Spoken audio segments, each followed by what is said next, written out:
So today we will begin chapter 3. In chapter 2 we saw that the chapter ended without the engagement between Elisa and Jerome being completed, and Elisa was wearing a necklace when Jerome came to propose to her, and she could not fasten the necklace.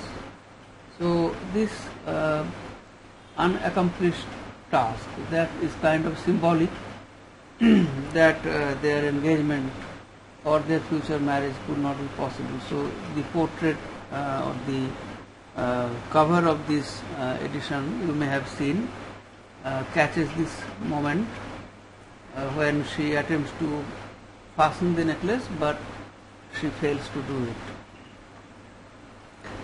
So in the next chapter we will see the complications arising out of principally out of Juliet and Abel, and we see that all the lovers appear to be at cross purposes. So the love in most cases is not reciprocated, and that leads to frustration of young people, young lovers. So Abel and Jerome once again meet in Paris where they study, and after reaching Paris the next day, Jerome receives a letter from Elisa. My dear Jerome, I have been thinking a great deal about your suggestion. My suggestion, whatever you are speaking of our engagement. So Jerome is critical of the word that Elisa uses here. We see Jerome extremely sensitive to the way the love between him and Elisa is represented by anybody, whether it is by Aunt Felicie or by Elisa or whoever. I am afraid I am too old for you. Perhaps you don't think so now because you have had no opportunity yet of seeing anything of other women, but I keep thinking of what I should suffer later on if, after I had given myself to you, I were to find out that you were no longer able to care for me. You will be very indignant, no doubt, as you read this. I think I hear you protesting. So here Elisa raises this excuse of her kind of refusal of Jerome. The excuse is that she is older than Jerome, and Jerome should have a much younger partner. So basically she is insinuating that Juliet would be appropriate for him. Juliet is younger and she wants to remove herself from Juliet's path, but Jerome is incapable of understanding any hint unless he is directly told. And even when he is directly told about Juliet's love, first by Abel, then by Elisa, he does not rise to the occasion at all. He is infatuated with Elisa and he does not know what to do with Juliet's love. Therefore it is no use. Please understand that I am speaking only of you as for myself. I feel sure that I shall never cease to love you. Cease to love each other, could there be any question of such a thing? Now Jerome is taking things literally. Of course Elisa writes this because this expresses the usual desire for constancy in love. So Elisa means to say that even if I do not marry you, I will love you. But Jerome does not understand and thinks that the mere talk of ceasing loving one and loving each other is absurd. Then of course he read the letter to Abel also, and Abel, who pretends to be a man who is much more in control of his emotional affairs and has a greater way of success with women. That is what he thinks. we will later see that he was wrong in this thought when he will be rejected by Juliet. So at this moment, Abel thinks that he is superior to Jerome in this question of proposing, love-making, proposing, or even marrying. So he is much more confident and bold. So he asks him, well, what do you mean to do? I made a despairing gesture. At any rate, I hope you are not going to answer her. If you begin arguing with a woman, you are lost. Now we see here a faint hint of misogyny here. Among men, often this kind of misogyny works. That is, you cannot argue with women. Then you are lost, because men think that women cannot argue rationally, and therefore argument leads to nothing. Then he proposes that they should go to Le Havre, and he will be busy with Juliet, and Jerome should fix things up with Elisa. I will look after Juliet whilst you talk to her sister. Try not to play the fool. To tell you the truth, there is something I can't understand in your tale. You can't have told me everything. So what Abel doesn't understand is why Jerome and Elisa, even though they appear to be so much in love, why they never reach any kind of agreement regarding engagement or marriage. And so he suspects that probably there is something more to the story which Jerome did not tell him. Now, if we ask ourselves why is this, difficulty, this obfuscation about the love between Jerome and Elisa, we suppose that their love is a different kind of love. Gide portrays the ideal kind of love, and a love which is mixed with a superior loyalty to religion. So that love is very different from love which is based on physical desire or on demands for fulfillment. Elisa and Jerome, they think that they get much of their fulfillment mentally, intellectually. But ordinary lovers who are not so intellectual or who are not so mental, who are not so obsessed with ideology of religion and so on, they won't consider any other kind of love to be fulfilling unless there is real passionate desire from both sides, sexual desire from both sides. So they come to Le Havre, and they enter through the garden gate, and Jerome says, my heart was beating fast. If our sudden arrival had upset her, at any rate she managed to show no signs of it. That is Elisa. So Elisa did not show any signs of being disturbed or upset. I thought of what Abel had said, and that it was precisely with the intention of arming herself against me that she had been so long before making her appearance.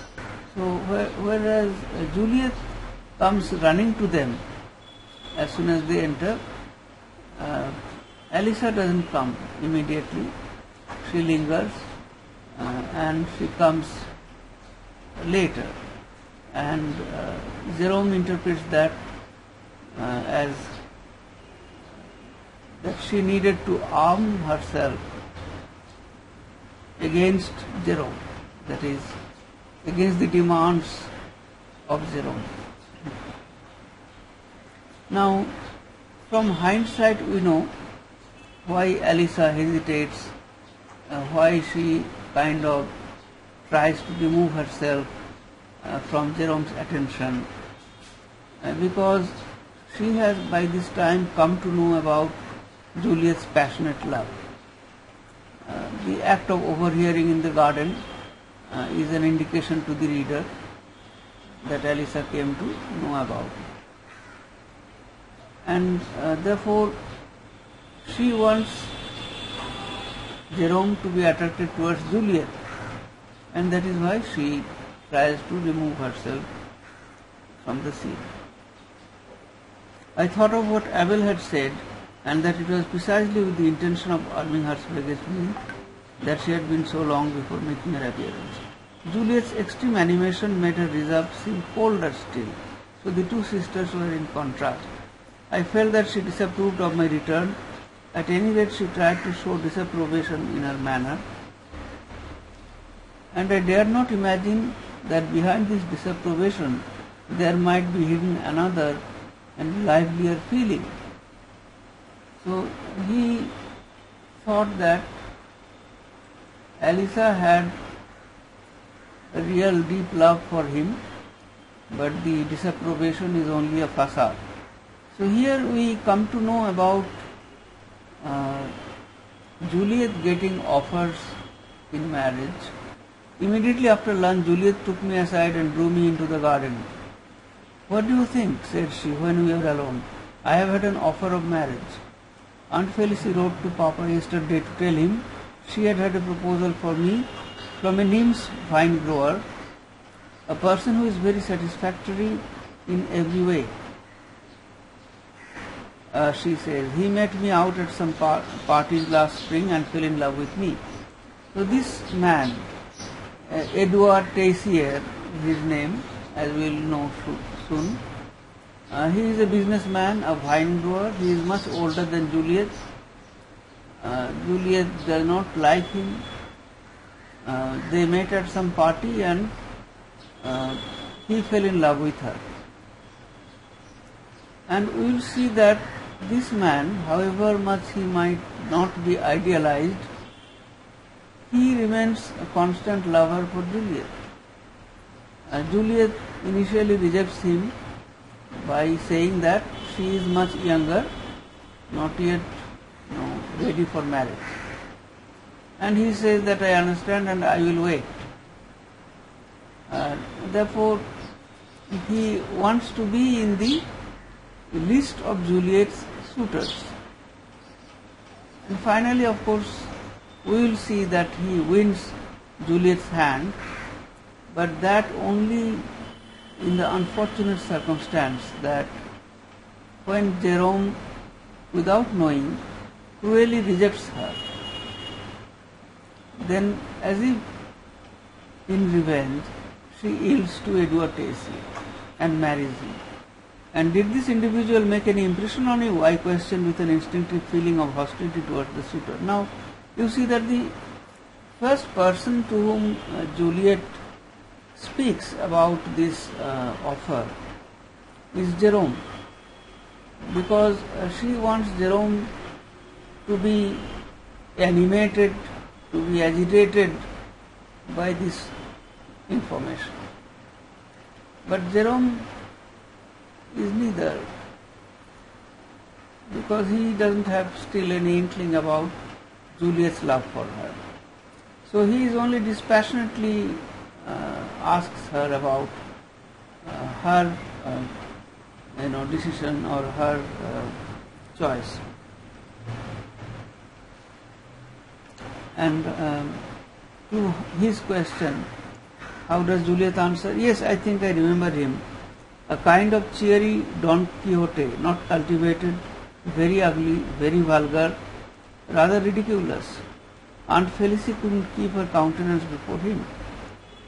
So this is the way Juliet describes Edward, the man who she marries later. In these words there might be a little exaggeration, because Juliet wants to paint him in a bad light, in a poor light. But nevertheless, he is not a kind of romantic hero on which the author will spend more lines to discuss his beauty and so on. So he is a very ordinary kind of a man, a businessman. Has he any chance? I asked mockingly. Oh Jerome, how can you? A man who is in business. If you had seen him, you wouldn't ask. So to this family, a man in business appears to be not acceptable. Because these two girls, they are so much trained in literature and religion. The way they have been brought up is very different from the ethos of a business family. And as my uncle answered, he answered what I did, that I was too young to marry. Unfortunately, she added laughing, Aunt foresaw that objection. In a postscript she says that Monsieur Edouard Teissier is willing to wait, that he has simply declared himself so soon in order to be put on the ranks. It's absurd, but what am I to do? All the same, I can't tell him he is too ugly. No, but you can say that you don't want to marry a vine grower. She shrugged her shoulders. That's the kind of reason Aunt's mind is incapable of taking in. So, to the aunt, a businessman is a solid proposition. Because as we have seen that Aunt Felicie, she is more pragmatic, and thinks that a sound financial position is much more preferable in marriage to any other thing. She spoke with extreme volubility and seemed in great agitation.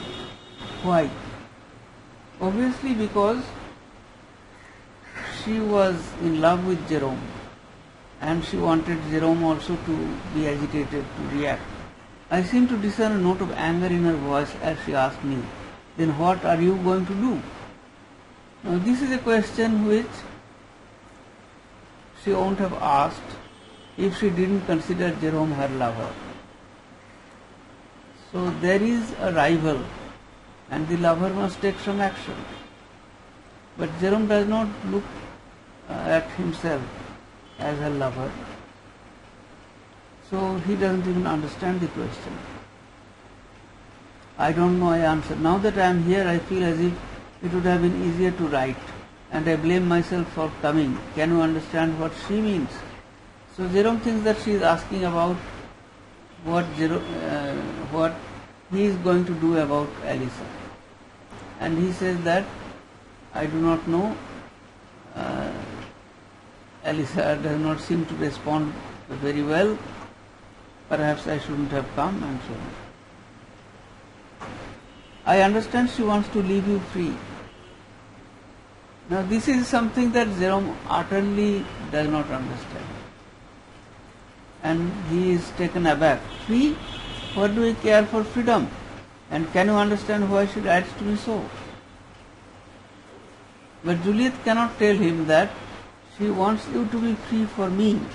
Therefore you see that Juliet understands that Elisa wants to make this sacrifice for her. She answered no, so shortly that without at all divining the truth, I at least felt persuaded from that moment that Juliet probably knew something about it. So her very short answer suggested that yes, she knew why Elisa wrote to him in this fashion.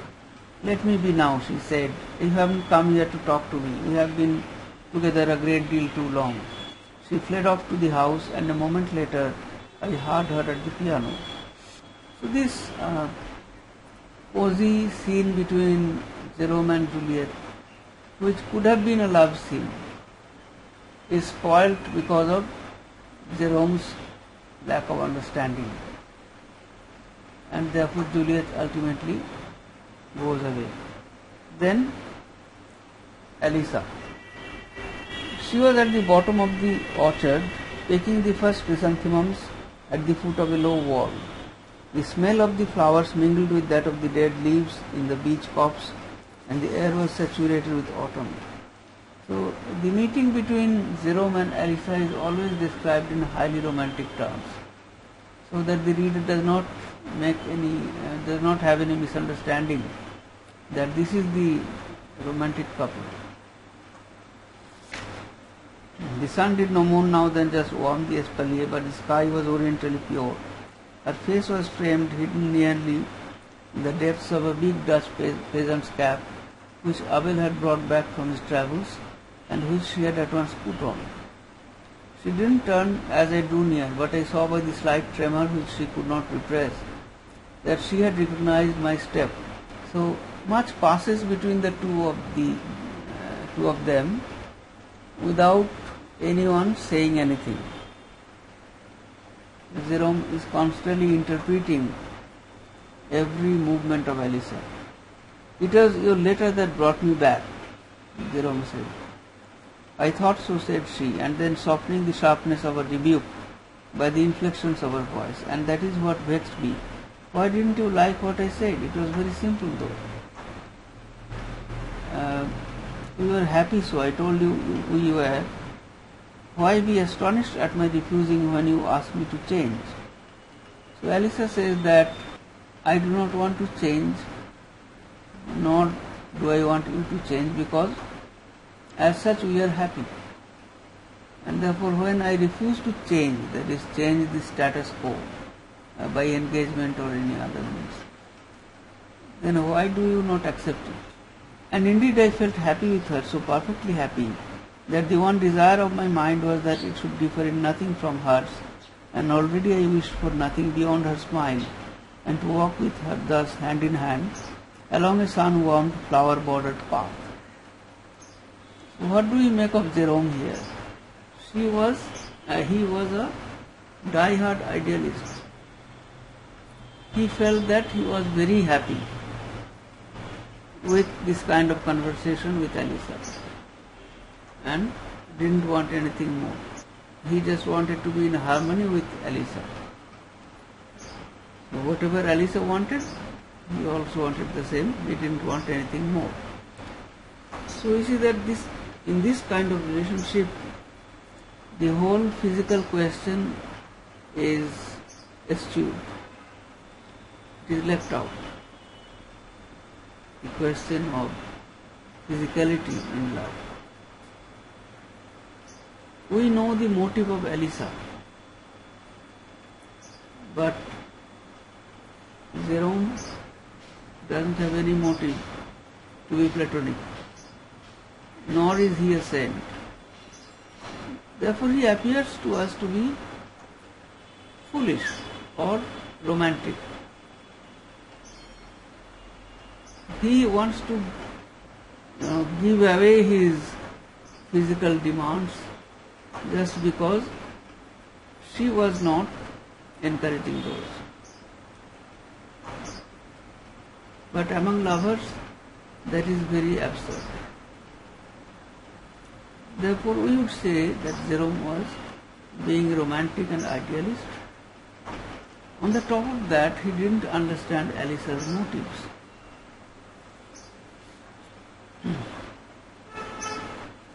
So, in this earlier part of the novel, Elisa, we see, is still not so much influenced by religion. But in the later part of the novel, we see that as she reads Pascal and then she stops reading all kinds of literature and reads only religious works. So we see that she deliberately abandons her taste in art and literature and wants to be a kind of a blind fanatic in religion. So it is there that we see how Reed portrays the influence of this Notionist faith on the young lovers. So since Elisa herself becomes kind of fanatic, Jerome understands her less and less because she also moves away from him. And then once after her death, her journals are discovered, then the readers with Jerome discover the contradictions in Elisa. That is, even though she wanted to be, only religious, she could not totally repress her desire or her love for. So Jerome expresses his love for Alisa and says, "Oh, give me back the happiness I had. I can't do without it. I love you well enough to wait for you all my life. But that you should cease to love me or that you should doubt my love, that thought, Alisa, is unbearable to me." So what Jerome says is that I am not making any immediate demands upon you, but only this much, that you must not stop loving me, because I want to be loved by you all my life. Alas, Jerome, I can't doubt it. So there is a real, regret, tone of regret in Alisa's voice here, because Alisa knows that Jerome does not love anybody else. Jerome loves only her. So if we question that Alisa expecting Jerome to love Juliet, was that reasonable? We see that Gide's answer to that would be no, because Gide had portrayed that all the lovers here, they are constant in their love, more or less, and they cannot change the direction of their love or the object of their love. So if we accept this logic, then it would be unfair to expect of Jerome to stop loving Alisa and start loving Juliet. Love does not work that way. So Alisa was basically mixing the sisterly desire of the fulfillment of Juliet's life with true love. So you can't mix the two, because in love there is very little pragmatic, approach. Alisa's desire that Jerome love Juliet and marry her, that is more pragmatic rather than, idealistic or the way love works. So her sisterly love for Juliet makes her behave as an unnatural lover, because she is ready to sacrifice herself. So the question of sacrifice,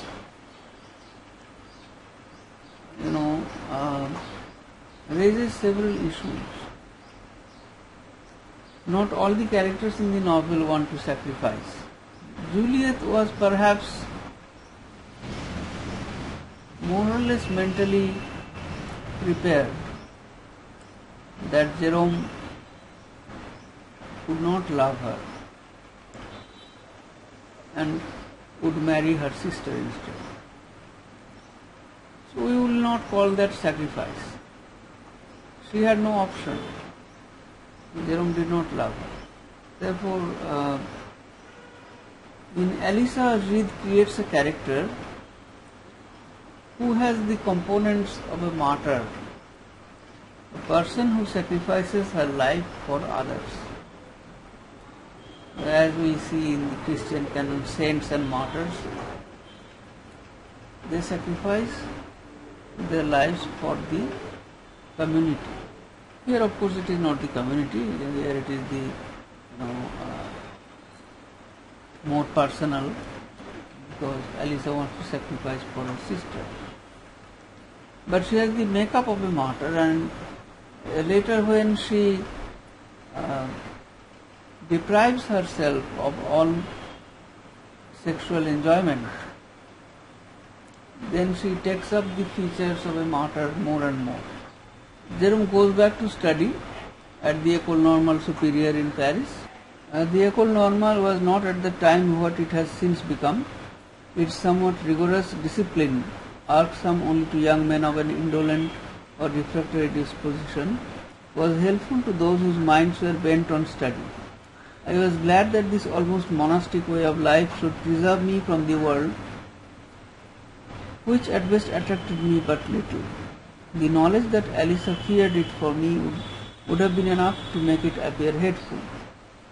So Alyssa feared the world, and therefore it appeared hateful to Jerome also.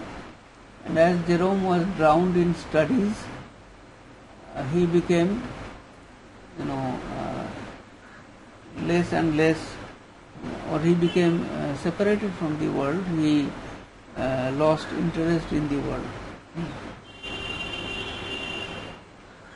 So the word monastic way of life, that says that Jerome was kind of trying to lead a life that was not worldly, which we will later see Alyssa would do. But Jerome does not have the saintly makeup. So here he is kind of forced into it, because he comes back kind of dissatisfied. Even though he has the assurance that Alyssa loves him, he does not, succeed in getting the engagement done, or let alone the question of marriage. Therefore, inwardly he is frustrated. Jerome lives in an apartment in Paris, where Miss Ashburton used to live, and from that apartment he writes to Alyssa every weekend. So you see that letter writing has a very important place in the relationship between Jerome and Alyssa. We were now sitting on the edge of an open garden front through which were sprawling huge stalks of cucumber plants, the last fruits of which had been gathered. Alyssa listened to me, questioned me. I had never before felt her tenderness more solicitous, her affection more pressing, and so on. Then when Juliet and Abel came out to join us, we spent the rest of the day on a bench in the beach copse, reading aloud Swinburne's Triumph of Time, each of us taking a verse by turn. So Juliet, Abel, Jerome, Alyssa, they all read from poetry. When the time came for us to be going, Alyssa kissed me goodbye, and then half playfully, but still with that elder sister air, which was perhaps called for by my thoughtlessness, and which she was fond of assuming. Come, said she, promise me you won't be so romantic for the future. Well, are you engaged? Asked Abel as soon as we were again alone together. So you see, Abel is very pragmatic, and he judges success or defeat according to whether the engagement could be accomplished or not. So the two of them, Jerome and Abel, they ask each other about their successes and failures with their affairs, love affairs. My dear fellow, there is no question of that now, I answered, adding at once in a tone that cut short any further questioning. So Jerome admits that there is no question of engagement now. Nor I either, he cried, then abruptly flinging his arms around me. I have got something wonderful to tell you, something extraordinary. Jerome, I am madly in love with Juliet. I suspected as much as long ago as last year, but I have seen life since then, and I didn't want to tell you anything about it until I had met your cousin again. So Abel went, we remember, he said that I will take care of Juliet and you will speak to Alyssa. So he had this intention, and as he had many interactions with Juliet, he discovers that he has profound love for Juliet, which he did not know earlier. He had felt some attraction for her, but did not know that he loved her so much. And he expresses his love for Juliet in a very spontaneous manner, in a boyish manner. J'aime que dis aimer, j'idolâtre Juliet. So he says in French, I love and I worship Juliet. Well, what, have you proposed to her? I managed to ask. No, no, certainly not, cried he. I don't want to skip the most charming part of the story. Come now, you are not going to reproach me with that. So Abel says, no, I could not propose to her, and I am not going to do that in a hurry, and you yourself is a master in slowness, therefore can't reproach me. So, very excitedly, Abel tells Jerome about his interactions with Juliet, and said, didn't you notice her embarrassment when she saw me again? And the whole time of our visit, her agitation and her blushes and her volubility? No, you noticed nothing, of course, because you are completely taken up with Elisa. So there were many signs from Juliet which Abel interpreted as a result of this excitement of being attracted towards him. And they even discussed poetry. Can you guess what we were amusing ourselves by doing before dinner? Repeating one of Dante's canzoni. We each of us said a line, and when I went wrong, she corrected me. So repeating lines from Dante's Italian love poems, canzoni, that would be the highest feat for any young French lover in those times. So he expects Jerome to be surprised. Really, you and Elisa are amazing with your egoism. You are so much absorbed in your own love that you can't spare a glance for the admirable flowering of an intelligence and a soul like hers. So he kind of reproaches Jerome for being negligent towards Juliet. But his reproach of Elisa is, of course, not something that can be supported, because we know that Elisa didn't have any egoism. On the other hand, she wanted to sacrifice for Juliet. So Abel here thinks that he kind of discovered this budding young lover in Juliet, and Juliet was neglected by everybody else. Well, Elisa will suddenly learn of our engagement, to push it through smartly. So here Abel is very confident that he will be able to have an engagement with Juliet very quickly, which will further prompt Elisa to finalize her engagement with Jerome.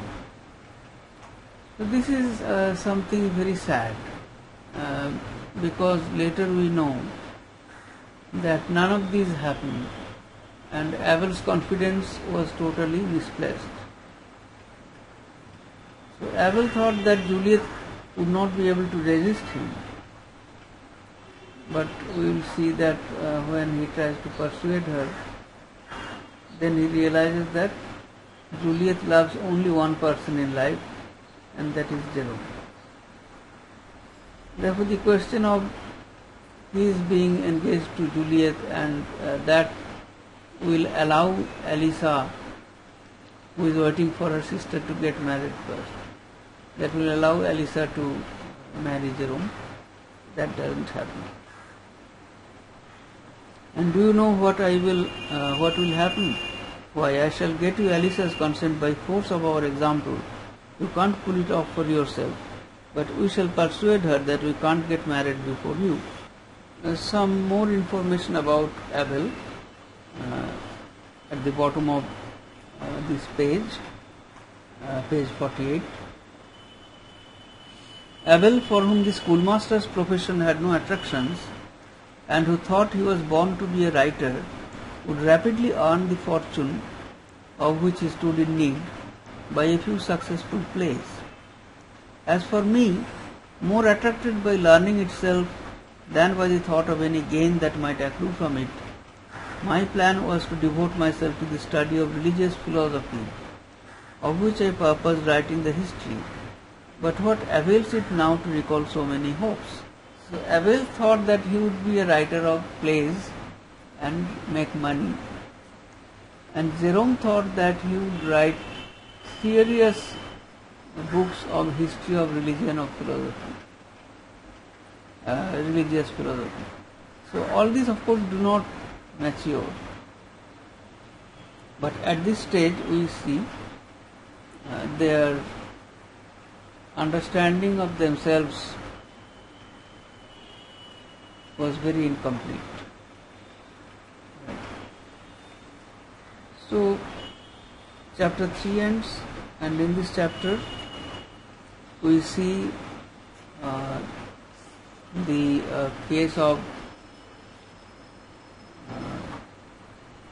Abel Gautier as one who would be confident in being engaged to Juliet, and Jerome still having trouble with his engagement with Elisa, and further revelation that Juliet tells Jerome about this new lover, Edward Tessier, who wants to marry her. Right. Therefore, the pursuit of love here can be seen in several couples, and most of them are not reciprocated. Thus we see that Juliet loves Jerome, but Jerome rejects her. He loves Elisa. Elisa does not enter into an engagement with him. Edward loves Juliet, but Juliet does not love him, yet finally marries him when Jerome rejects her. Abel also loves Juliet, but Juliet rejects her because she loves Jerome. So we have this kind of very strange, situation where there is almost no reciprocal love which is fulfilled. So neither Juliet gets fulfillment